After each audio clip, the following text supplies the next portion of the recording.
Welcome dear rockers, कैसे हैं आप सभी। आज हम देखने वाले हैं मंदाकिनी। दोस्तों ये एक फैमिली कॉमेडी मूवी होने वाली है जिसको आप आराम से फैमिली के साथ एंजॉय कर सकते हैं। तो मूवी की शुरुआत अमन नाम के एक बंदे से होती है जिसकी आज शादी होने वाली है एंड वो भगवान के सामने खड़े होकर उनका धन्यवाद कर रहा होता है कि भगवान आपका बहुत बहुत धन्यवाद जो आपने मुझे 3 लड़कियों से रिजेक्ट करवा दिया जिन्हें मैंने कॉलेज में प्रपोज करने की कोशिश की थी, और अगर ये नहीं होता तो आज मेरी प्यारी अनीता मुझे कैसे मिलती जिससे आज मेरी शादी होने वाली है। लेकिन मैं पहली बार शादी कर रहा हूँ ना, तो काफी घबराया हुआ हूँ क्योंकि मैं ठहरा बेवकूफ सा लड़का और अनीता वो तो बहुत ज्यादा सुंदर है। भगवान प्लीज मुझे रास्ता दिखाना ताकि मैं अनीता को खुश रख पाऊँ। दोस्तों इस तरह वो अपनी मन की बातें भगवान से कह रहा होता है तो वहाँ पर अनीता का भाई उन्नी आता है जो अमन से कहता है कि देखो प्यारे जीजा, मैं हूं ना आपके साथ, मैं हर चीज में आपकी मदद करूंगा ताकि मेरी बहन को आप खुश रख पाओ। फिर दोस्तों बड़े धूमधाम से अमन और अनीता की शादी हो जाती है। परिवार वाले इस शादी से काफी खुश होते हैं और दुआ भी दे रहे होते हैं कि इनकी जोड़ी हमेशा सलामत रहे। लेकिन दोस्तों इनकी ये जोड़ी कब तक सलामत रहेगी वो तो हमें पता चल ही जाएगा।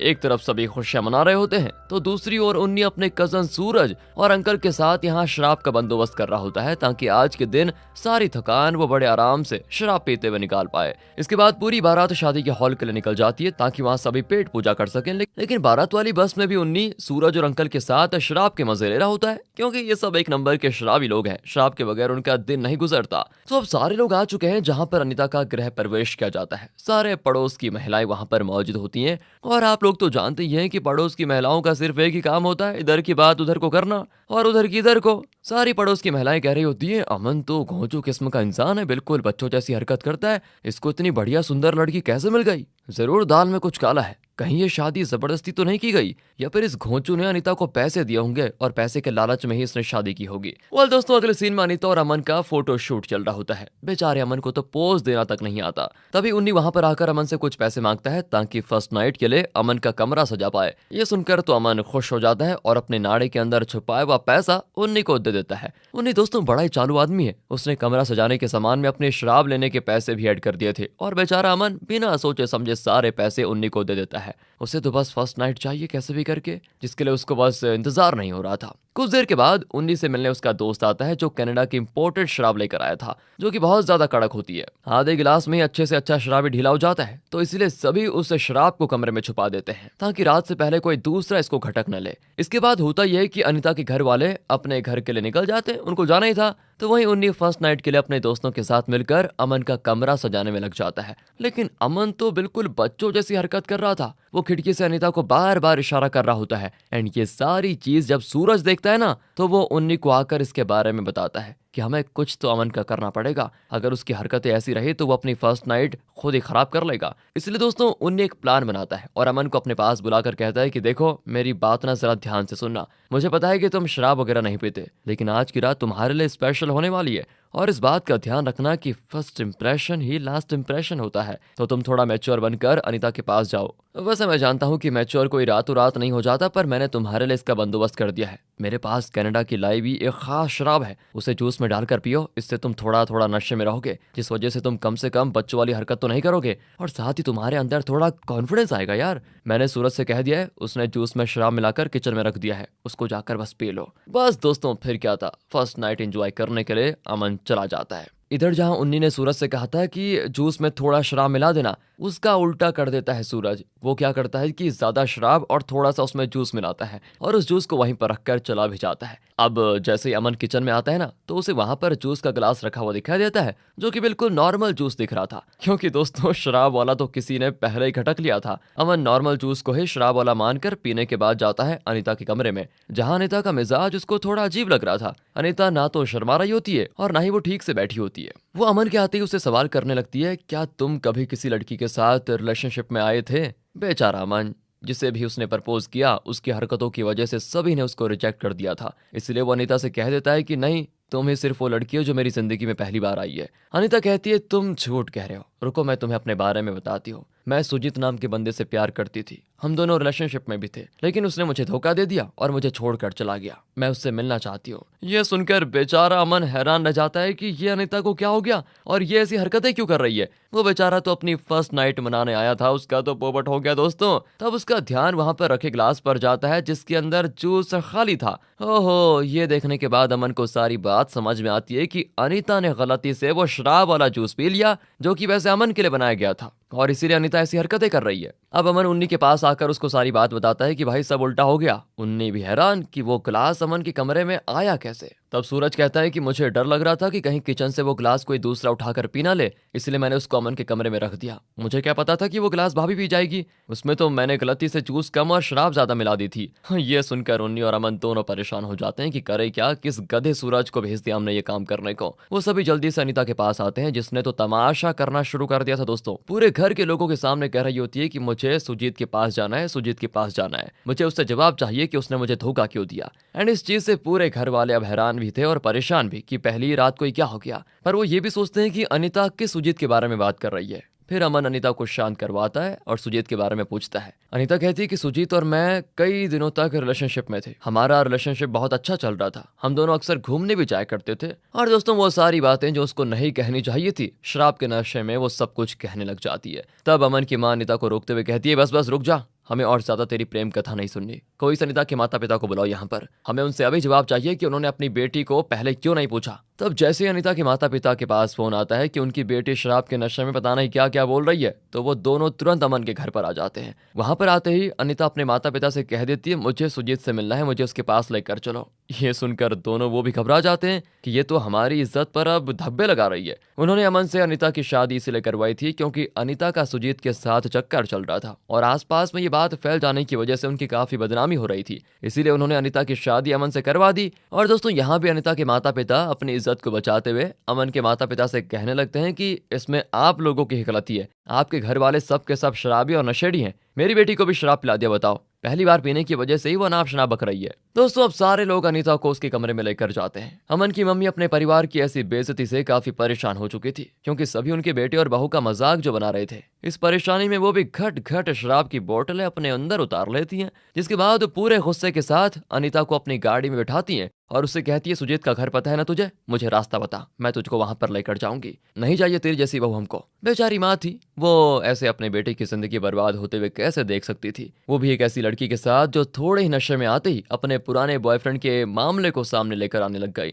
अनीता भी खुशी खुशी मम्मी जी के साथ गाड़ी में बैठकर चली जाती है, जिस गाड़ी में अमन और परिवार के कुछ लोग भी सवार हो जाते हैं। अब रास्ते में अमन मम्मी जी को समझाने की कोशिश कर रहा होता है कि छोड़िए ना मम्मी जी, अनीता नशे में है, सब कुछ सही हो जाएगा सुबह, और मैं भूल भी जाऊंगा कि अनीता ने क्या क्या कहा था। लेकिन दोस्तों मम्मी सुनने को तैयार नहीं होती। अमन के ज्यादा बकबक करने पर वो उसको भी गाड़ी से उतार देती है और अनीता के साथ वहां सुजीत के घर के लिए निकल जाती है। इधर उन्नी और बाकी भी सुजीत के घर जा रहे होते हैं ताकि अगर वहां कुछ बड़ा मैटर हुआ तो उसको सुलझा पाए, लेकिन ये क्या सुलझाएंगे, इन्होंने तो खुद भरपूर शराब पी रखी है। सच में दोस्तों ये परिवार है या शराबियों का अड्डा। खैर जैसे तैसे उन्नी मनोज नाम के एक बंदे को पकड़कर गाड़ी चलाने को कहता है क्योंकि सिर्फ उसने शराब नहीं पी थी, जिसके बाद वो तीनों सुजीत के घर के लिए निकल जाते हैं। रास्ते में उनको अमन दिखाई देता है, इसलिए वो लोग उसको भी अपने साथ लेकर चलते हैं, लेकिन किसी को सुजीत का घर ही पता नहीं होता। तब सूरज सभी से कहता है कि मेरे पास सुजीत का एड्रेस है, मैं अभी गूगल मैप के जरिए तुम सभी को वहां पर लेकर जाता हूं। तो दोस्तों इसलिए जहां जहां सूरज जाने को कह रहा होता है, मनोज उसी ओर गाड़ी को चलाता है। अब दूसरी ओर मम्मी और बाकी लोग अनीता से पूछते हैं कि आखिर तुम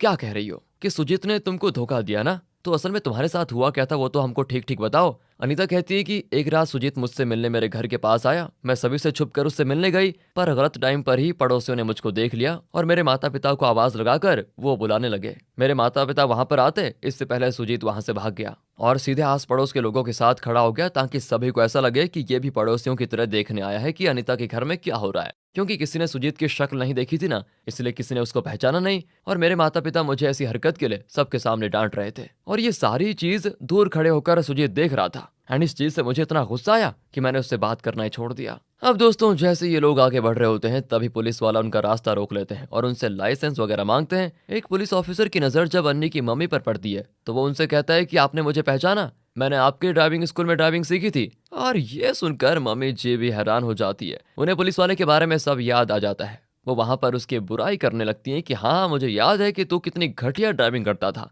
कई बार तो तूने गाड़ी भी ठोक दी थी। अब सभी के सामने अपनी बेइज्जती होता देखकर पुलिस वाले को काफी बुरा लग जाता है यार, लेकिन उसको समझ नहीं आ रहा था कि वो कैसे मम्मी जी को रोके। तब उसको एक मौका मिल जाता है क्योंकि शराब टेस्ट करने वाले डिवाइस ने डिटेक्ट कर लिया था कि मम्मी जी ने शराब पी रखी है। ला भैया गई भैंस पानी में।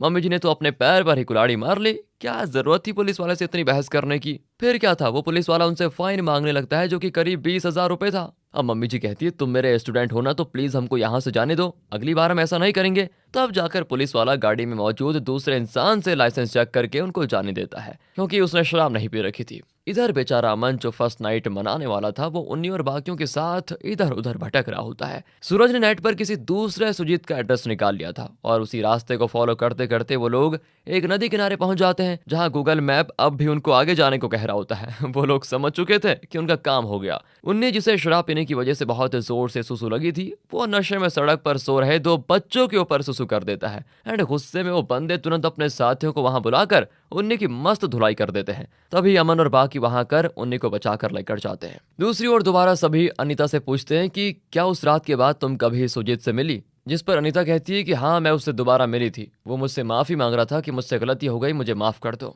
और पता है मैं ना ऐसी लड़की हूँ जो किसी की भी बातों में आ जाती हूँ, तो मैं सुजीत की बातों में आकर फिर से उसके साथ रिलेशनशिप में आ गई। मैंने उसको बता दिया कि मेरी और अमन की शादी होने वाली है, तो उसने मुझसे कहा कि क्यों ना हम दोनों भागकर शादी कर लें एंड मैं इस चीज़ के लिए भी राजी हो गई। तब सुजीत ने कहा कि उसे पैसों की ज़रूरत पड़ेगी क्योंकि दूसरी जगह रहने के लिए पैसे चाहिए। अब ये सुनकर मुझे तरस आ गया उस पर। मैंने अपनी सोने की चेन सुजीत को दे दी ताकि वो थोड़े बहुत पैसों का बंदोबस्त कर पाए, लेकिन चेन मिलने के बाद वो एकदम गायब ही हो गया। न मेरा फोन उठाया, न कभी मुझसे मिलने की कोशिश की। तो मैं समझ गई कि सुजीत ने मुझे बेवकूफ़ बनाया और कुछ भी नहीं, और वो चेन लेकर भाग गया। मैंने सोशल मीडिया पर सुजीत के बारे में जानकारी निकाली और फिर मुझे पता चला कि सुजीत का तो ये पेशा ही है लड़कियों को बेवकूफ़ बनाना और उन्हें लूटना। ये जानकारी अगर मैंने पहले निकाल ली होती तो मुझे इतने बड़े धोखे का सामना नहीं करना पड़ता। और सुजीत और कम नहीं था, वो तो मुझे गुस्सा दिलाने के लिए अमन और मेरी शादी में आ गया था। इसी वजह से मैं सुजीत से मिलना चाहती हूँ ताकि उसको थप्पड़ थप्पड़ मारकर सबक सिखा पाऊँ। अब ये सुनकर मम्मी जी और बाकियों को समझ आ जाता है कि अनीता सच कह रही थी। वो सिर्फ सुजीत से इसलिए मिलना चाहती है ताकि उसको सबक सिखा पाए,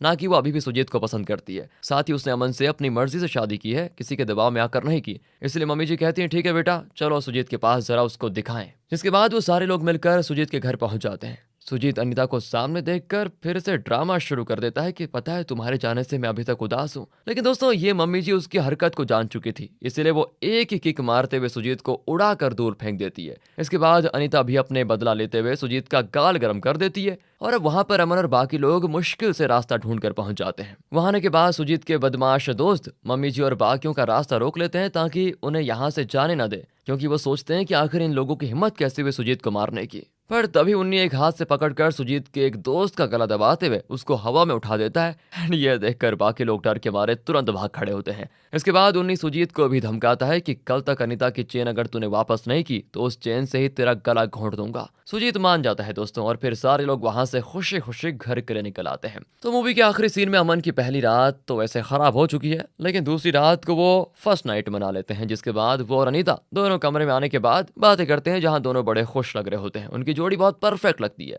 लगता है दोस्तों सच में भगवान ने अमन की सुन ली है, क्योंकि अगर अनीता शराब न पीती तो सुजीत का मामला सामने नहीं आता और हो सकता था कि इस बात को लेकर धीरे धीरे अमन और अनीता के रिश्ते में दरार आने लग जाती और उनका रिश्ता टूट भी सकता था। लेकिन भगवान ऐसा नहीं चाहते थे कि बेचारा अमन फिर से दुखी हो जाए, इसीलिए उन्होंने उसकी प्रार्थना सुन ली और उसे और अनीता को हमेशा के लिए एक बना दिया। बाकी दोस्तों इसी के साथ हैप्पी एंडिंग के साथ ये मूवी खत्म होती है। मिलता है अगली वीडियो में, ध्यान रखेगा अपना and finally thanks for watching.